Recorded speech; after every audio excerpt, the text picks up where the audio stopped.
Hi folks, so as promised I'm continuing the series even though I'm in somewhat different surroundings nowadays.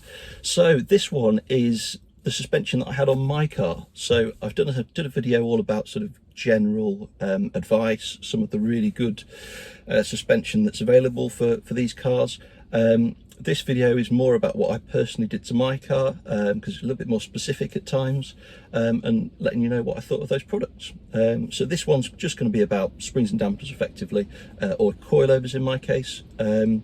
For other things like the anti-roll bars that I did, there'll be another video, or little arms and stuff. I've done a video before, but this one's just typically suspension. So the car, when I bought it, started off life as a passive suspension car, and I had some H&R springs on it initially, which were better than the M140i springs, a little bit softer at the rear, which feels nicer, but with all that power, it's just not up to the job. And the rubbish dampers were heavily exposed. So I wanted a road and track car. On previous track cars and sort of non-daily cars, I've used Meister coilovers, which I found to be absolutely excellent. They're a superb, somewhat budget coilover, great adjustability, actually very, very usable on the roads, even in track cars, etc. And so I contacted Jerick, who runs Meister, and I bought a set of GT1 coilovers. Now the GT1s are the sort of upper end Meister coilovers, and they have staggered double digressive valving. Got it. Which is essentially very posh valving. I don't understand what it does, but it makes for a little bit of magic over the normal valving. So full disclosure, when I first got the product, I wasn't terribly impressed by it. I didn't feel like the spring and damper combination was quite right, and for a car used predominantly on the road, I didn't think it quite rode right. It tended to sort of hop up over bumps. It didn't inspire a great deal of confidence. And I'm told by Jerick that that's kind of to do with maximising the damping for grip essentially, and the spring rates for track use. It's sort of seen as a road and track coilover, but wanted it to be competent on track. In my case, it was a daily driver. The roads around here in Lincolnshire are quite poor and very undulating. They don't have big hills, but they tend to have lots of small little bumps that unsettle cars and challenge the suspension of cars, in particular sort of yumps and stuff like that really challenge the suspension of cars. So this is a really good proving ground for car suspension. We did a couple of iterations. Essentially what Jerick said to me was he was upset that the product didn't deliver on the promises, and he wanted to work with me to make the product work better. So kudos to Jerick. He refunded me the entirety for what was quite an expensive product, and we worked together to try and refine it further, which was really, really interesting from my perspective, and hopefully I was able to give some good feedback to him. So the product that we ended up with had softer spring rates. So initially it was 7 kilograms per millimeter front and 12 kilograms per millimeter rear. In particular, I thought the rear spring rate was too high. To be honest, both ends to me on the road felt too high.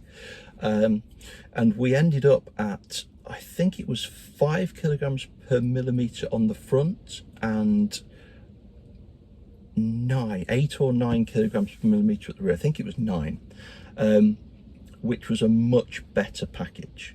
I think I did 6 at the front, but then, or even went 7 and 9. I think went 7 and 9 front to rear at first. Then I did the anti-roll bars and felt it was too understeery. So went to a 5 at the front, just to give the front a little bit more grip relative to the rear and bring that balance back in line.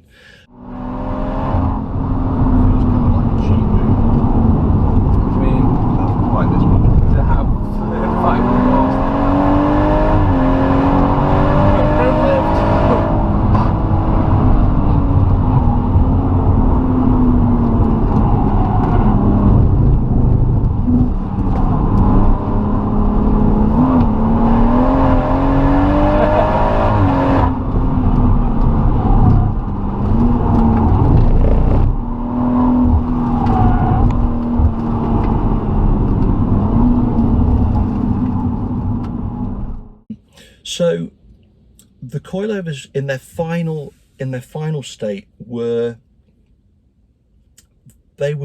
good, and at times very good. So sometimes you'd go down a piece of road and you'd just be like, well, this is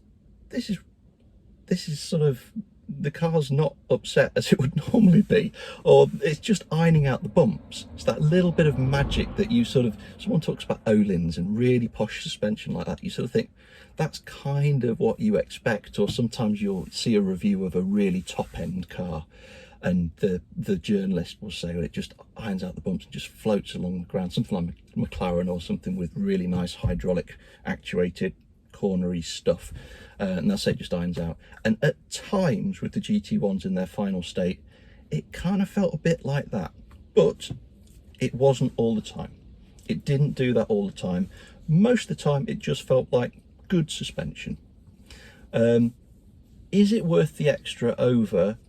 In fact, I'm not going to address that question just yet. What I will say is the reason that I took them off in the end was because the Meister R's come with camber plates at the top, which is a spherical bushed top mount, and so you get more NVH in the car. And for me, in the end, it wasn't tolerable. To be perfectly frank, for me in a daily driver, I preferred the better insulation of the OEM top mount, the rubber bushed, really nicely insulated top mount that just removes, or at least heavily reduces, the road noise from the tyres, and it reduces a little bit of harshness as well. And for me, it wasn't worth it. I wanted my daily driver to primarily be a superb, comfortable daily driver, and so I wanted to go back to a rubber bush top mount, and unfortunately Meister couldn't do that. So that was the reason I took them off, and went to a different suspension.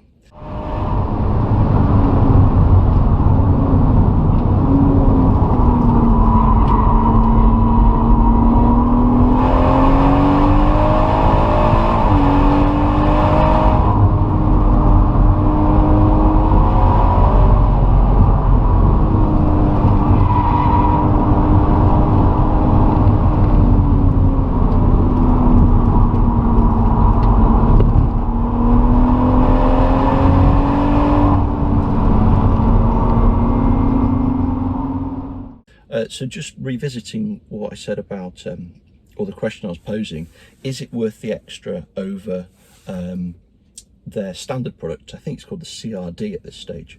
I'm not convinced, to be perfectly honest. I have to be honest in these reviews. Some things I'm blown away by, some things I rave about, some things I think are good. In this case, it is good, but is it worth the extra money over the CRD? To some people it will be. Perhaps to those people that use their car more at the track, that might be the way to go and have plenty of money. I think it's difficult with the M140i because there's so much you need to do. If you've got something that's a little bit sort of less daily focused, like an MX-5 or a Civic or something like that, and you can put a greater proportion of your modification budget into the suspension, it probably is worth the extra money for the GT1s, and I'm sure those are even better resolved than what we ended up with for this car, just because of the level of experience that Meister has with making suspension for those more popular cars.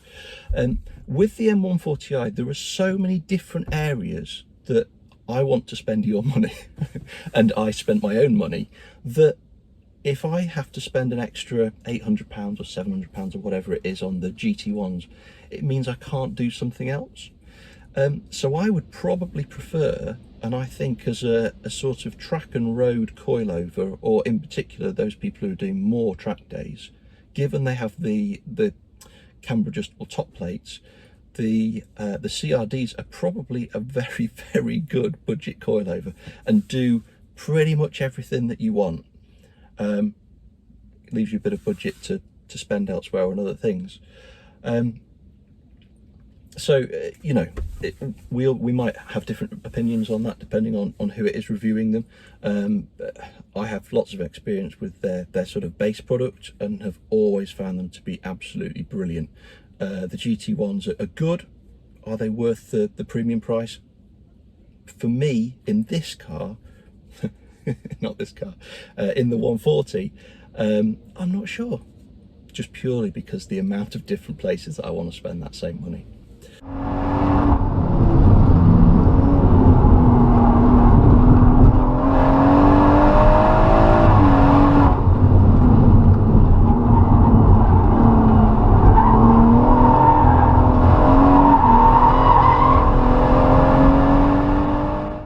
Right, so I took the GT1s off because of the top mounts, and I fitted some KW version 3s. Essentially the reason for that was, hey, you know, these guys have been around a long time, they've got a very good reputation. They used the OEM top mount, which was a key requirement for me, and the V3 is predominantly an adjustable road coilover that can be used at the track. And it delivered exactly on that. They were comfortable. Of course, they didn't have the same additional NVH with the non-adjustable top mounts. A downside as well if you want that adjustability, and it makes them quite expensive if you're thinking of adding camber plates. You know, in Meister's favour is you are saving quite a lot of money on adjustable camber plates, and that's a key thing for the track. But on the road, the V3s were a wonderful compromise. Very, very good. They weren't perhaps quite as dynamic as I'd expected. So I had really, really high expectations. And perhaps because I'd come from the GT1, which was a very, very accomplished and probably very fast coilover, creating lots and lots of grip. The V3s were very good, but they didn't sort of transform it quite as much as I expected. Are they a step up from a B12 or a B14? 100%. Yes, they are better. They are more dynamic. They have better damping, but they're not quite as sporty and dynamic as perhaps I expected. Of course, you wind them up and it becomes fairly hard and you get more of that, but I kind of thought even with a fairly soft setup that's kind of road biased, you'd still get just a little bit more dynamism. That's not to say I was disappointed with them. I was not. I was impressed by them, and they are probably the perfect solution for these cars if you want to spend a little bit more money on a road setup, or road and track setup. Very, very good. But just sort of temper expectations. They're not absolutely transformational. They don't do the whole jump to an M3-4 thing. We'll caveat that with the fact that in its final iteration, my car, all the modifications together actually felt quite comparable to an M car. Certainly the pace at which it could go down a road. So it was perhaps a little bit softer edge than an M car, but the outright pace was astonishing. You know, it was a really, really fast car, point to point, lots of grip, very composed, very balanced, excellent, probably closer to an M car than a standard M140i, but we'll come to that sort of overall review further down the road. So the V3's a wonderful coilover, just not quite as dynamic as you might expect if you think V1, V2, V3, and you're thinking the V3's the most dynamic. Probably is, but it's just, you know, maybe a club sport does that. If you want that, of course, then you're giving up a bit of comfort. So for me, it was a daily driver, and the priority was being comfortable, being usable, being capable on these very poor roads around here, and the V3s did exactly that.